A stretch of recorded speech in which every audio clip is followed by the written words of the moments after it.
Hello friends, एक और नई कहानी के साथ रामदीन काका ने प्रभा के कमरे के बाहर दरवाजे पर खड़े होकर आवाज लगाई।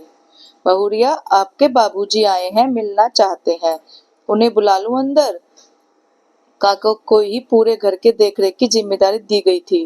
प्रभा जब से ब्याह कर इस घर में आई थी तब से ही देखा था। उसके ससुर जी के व्यापार के सिलसिले में घर से बाहर रहने पर सबकी देखभाल करना और घर के साथ साथ घर के लोगों की चिंता करना की जिम्मेदारी भी उन्हीं की थी। रामदीन काका बुजुर्ग आदमी थे, इसलिए प्रभा भी उनके पिता तुल्य सम्मान देती थी। काका दुलार से प्रभा को बहुरिया कहा करते थे। नहीं, जाकर उनसे कह दीजिए मुझे नहीं मिलना, वो वापस लौट जाएं। बहुरिया, जिद मत कीजिए, बेचारे इतने दूर से कितनी बार आ चुके हैं आपसे मिलने। एक झलक देख तो लीजिए, पिता हैं आपके, कुशल क्षेम पूछकर चले जाएंगे। काका, मैं जो कह रही हूँ वह जाकर उनसे कह दीजिए, मेरा अब उनसे कोई नाता रिश्ता नहीं रहा। उनके लिए मैं मर चुकी हूँ, मरे हुए से कौन मिलता है। भारी पैरों से काका बाहर बरामदे की ओर लौट गए। आज तक वह समझ नहीं पाए थे कि बहुरिया अपने पिता से क्यों नहीं मिलना चाहती है। शाम को जब प्रभा दिया बाती लेकर तुलसी चबूतरे पर दिया जलाने घर के बाहर निकली तो काका हाथों में एक कागज का टुकड़ा लिए पास जाकर खड़े हो गए। सफेद रंग की साड़ी पहने प्रभा संध्या के समय हाथ में जलते हुए दिए की लोक में साक्षात देवी लग रही थी। नसीब ने बेवक्त ही उसे वे दिव्य का चोला पहनाने पर मजबूर कर दिया था। 5 साल पहले ही वह लाल जोड़े में पहने महावर लगे पैरों से ससुराल की देहरी लांघकर गृह प्रवेश की रीत निभाकर आई थी। लेकिन हाय रे नसीब, क्या बात है काका, कुछ कहना है क्या? नहीं बहुरिया, कहना नहीं है, बस यह देना था आपको। यह चिट्ठी आपके बाबूजी ने दिया था और कहा था कि मैं आपको दे दूं। प्रभा ने अनमने से काका के हाथों में से वह कागज का टुकड़ा ले लिया और अंदर चली गई। पूजा पाठ खत्म हो जाने के बाद वह अपने कमरे में जाकर अंदर से दरवाजा सटा लिया और धीरे से कागज के टुकड़े को खोला। पूरे पन्ने में बस 4 लाइन लिखा था, बेटा, माँ बाप ताउम्र बच्चों की गलती माफ करते हैं। क्या बच्चों का फर्ज नहीं बनता कि वे अपने माँ बाप की गलत फैसले पर पर्दा डाल दें? उनके द्वारा किए गलती को माफ कर दो, मुझे माफ कर दे बेटा, यह बोझ लेकर मैं नहीं जी पाऊंगा। प्रभा कागज के टुकड़ों को अपनी मुट्ठी में भींचते हुए फपक पड़ी। उस बंद कमरे में उसके दर्द को समझने वाला कोई नहीं था। आज सब उजड़ जाने के बाद बाबूजी को एहसास हुआ कि वह गलत थे, लेकिन क्या फायदा? क्या वर्षा जब फसल सूख जाए? प्रभा की झरती आंखों में एक बार फिर अतीत का दर्द झिलमिला गया था। हायर सेकेंडरी की परीक्षा में उसने अव्वल स्थान प्राप्त कर पूरे खानदान की लड़कियों में अपना नाम सबसे ऊपर दर्ज करवा लिया था। समूचे गांव में मिठाई बंटवाई। प्रभा के पैरों में जैसे पंख लग गए थे। उसे तो पढ़ लिखकर अपने पिता की तरह बैरिस्टर बनना था। शहर के सबसे अच्छे डिग्री कॉलेज में उसका नामांकन हुआ। फिर शुरू हुआ पढ़ाई का सिलसिला।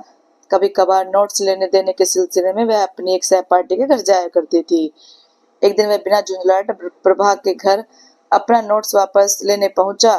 फिर क्या था, चाचा, ताऊ, बुआ सब नाक की तरफ फुंकार उठे। प्रभा के साथ उस लड़के को देख उन लड़कों के खड़े नाक कान कट गए। माँ को बैठक में बुलाया गया और एक फरमान जारी हुआ। यह पढ़ाई छोड़ने का फरमान था। माँ ने लाख मिन्नतें की। उन्होंने सबको समझाया कि ऊंची पढ़ाई में एक दूसरे का सहयोग लेना पड़ता है। कोई सहपाठी घर आ गया, इसका मतलब यह नहीं कि प्रभा के कदम कदम लड़खड़ा गए हैं। प्रभा के रूढ़िवादी परिवार में यह घटना भूकंप की तरह आया था। उस भूकंप में परिवार के साथ साथ बाबूजी भी हिल गए।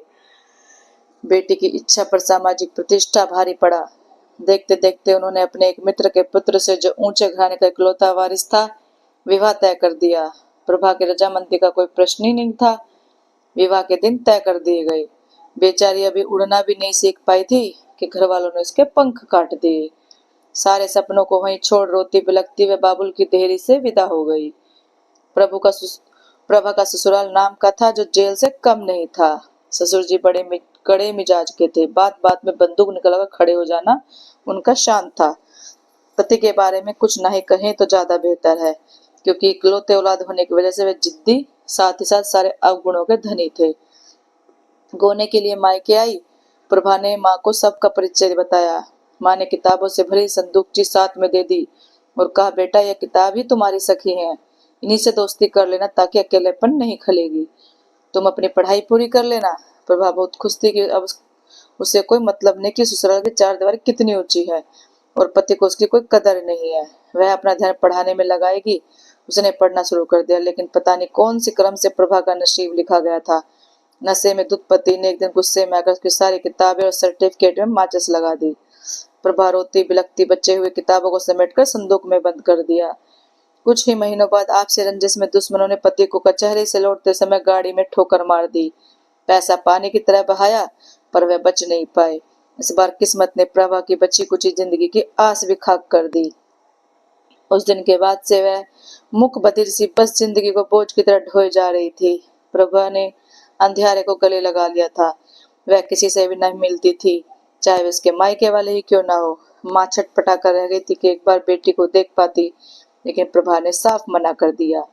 अपने आंसुओं को पोंछते हुए प्रभा ने कांपते हाथों में लोहे की भारी भरकम संदूक को खोला और उसमें से एक थैला निकाला।